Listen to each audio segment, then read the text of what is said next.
ঔষধ সেবন বিধি। প্রথমে 2টি কাচের শিশি নেবেন। প্রথমটিতে বেলেডোনা ও নেট্টামিউর 30 CH সমপরিমাণ নিয়ে একত্রে মিশিয়ে নেবেন। দ্বিতীয়টিতে ক্যালিফস এবং ম্যাকফস 30 CH সমপরিমাণ নিয়ে একত্রে মিশিয়ে নেবেন। তারপর অতিরিক্ত মাথা ব্যথা কিংবা অসহ্য মাথা ব্যথা হলে প্রথম মিশ্রণটি 4 ফোঁটা করে আধা ঘন্টা পরপর 3 বার খাবেন।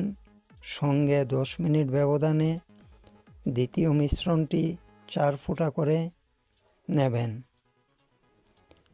তারপর প্রয়োজন বোধে 3 ঘন্টা পরপর একই রকম ঔষধ খেতে পারেন।